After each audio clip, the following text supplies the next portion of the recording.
Chapter 20. The Dainty China Country. While the woodman was making a ladder from wood, which he found in the forest, Dorothy lay down and slept, for she was tired by the long walk. The lion also curled himself up to sleep, and Toto lay beside him. The Scarecrow watched the woodman while he worked, and said to him, "I cannot think why this wall is here, nor what it is made of." "Rest your brains and do not worry about the wall," replied the woodman. "When we have climbed over it, we shall know what is on the other side." After a time, the ladder was finished. It looked clumsy, but the Tin Woodman was sure it was strong and would answer their purpose. The Scarecrow waked Dorothy and the lion and Toto and told them that the ladder was ready. The Scarecrow climbed up the ladder first, but he was so awkward that Dorothy had to follow close behind and keep him from falling off. When he got his head over the top of the wall, the Scarecrow said, "Oh my!" "Go on!" exclaimed Dorothy. So the Scarecrow climbed farther up and sat down on the top of the wall, and Dorothy put her head over and cried, "Oh my!" just as the Scarecrow had done. Then Toto came up and immediately began to bark, but Dorothy made him be still. The lion climbed the ladder next, and the Tin Woodman came last, but both of them cried, "Oh my!" as soon as they looked over the wall. When they were all sitting in a row on the top of the wall, they looked down and saw a strange sight. Before them was a great stretch of country, having a floor as smooth and shining and white as the bottom of a big platter. Scattered around were many houses made entirely of china and painted in the brightest colors. These houses were quite small, the biggest of them reaching only as high as Dorothy's waist. There were also pretty little barns with china fences around them, and many cows and sheep and horses and pigs and chickens, all made of china, were standing about in groups. But the strangest of all were the people who lived in this queer country. There were milkmaids and shepherdesses with brightly colored bodices and golden spots all over their gowns, and princesses with most gorgeous frocks of silver and gold and purple, and shepherds dressed in knee breeches with pink and yellow and blue stripes down them, and golden buckles on their shoes, and princes with jeweled crowns upon their heads wearing ermine robes and satin doublets, and funny clowns in ruffled gowns with round red spots on their cheeks and tall pointed caps.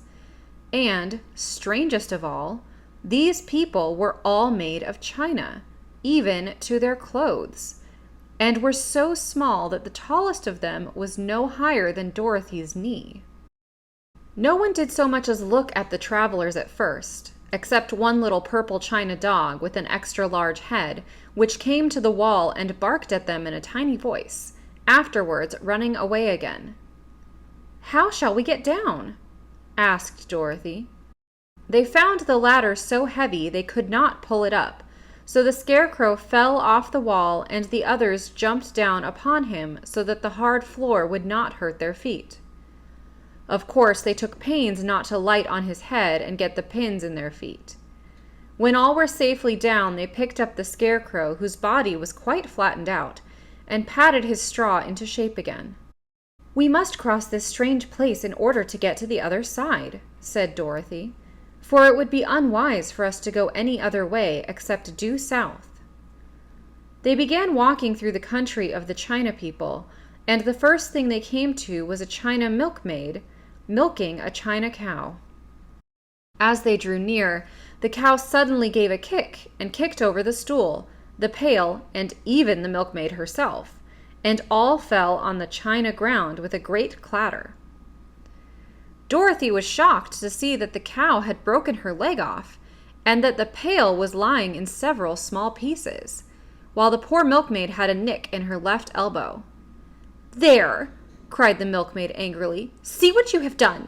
My cow has broken her leg, and I must take her to the mender's shop and have it glued on again. What do you mean by coming here and frightening my cow?" "I'm very sorry," returned Dorothy.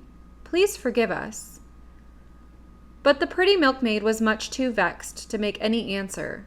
She picked up the leg sulkily and led her cow away, the poor animal limping on 3 legs. As she left them, the milkmaid cast many reproachful glances over her shoulder at the clumsy strangers, holding her nicked elbow close to her side. Dorothy was quite grieved at this mishap. "We must be careful here," said the kind-hearted woodman, "or we may hurt these pretty little people so they will never get over it."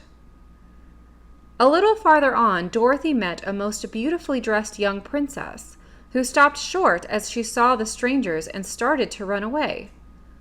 Dorothy wanted to see more of the princess, so she ran after her, but the China girl cried out, "Don't chase me! Don't chase me!" She had such a frightened little voice that Dorothy stopped and said, "Why not?" "Because," answered the princess, also stopping a safe distance away, "if I run, I may fall down and break myself." "But could you not be mended?" asked the girl. "Oh, yes, but one is never so pretty after being mended, you know," replied the princess. "I suppose not," said Dorothy. "Now, there is Mr. Joker, one of our clowns," continued the China lady, "who is always trying to stand upon his head. He has broken himself so often that he is mended in 100 places and doesn't look at all pretty. Here he comes now, so you can see for yourself." Indeed, a jolly little clown came walking toward them, and Dorothy could see that in spite of his pretty clothes of red and yellow and green, he was completely covered with cracks, running every which way and showing plainly that he had been mended in many places. The clown put his hands in his pockets, and after puffing out his cheeks and nodding his head at them saucily, he said, "My fair lady, why do you stare at poor old Mr. Joker? You're quite as stiff and prim as if you'd eaten up a poker."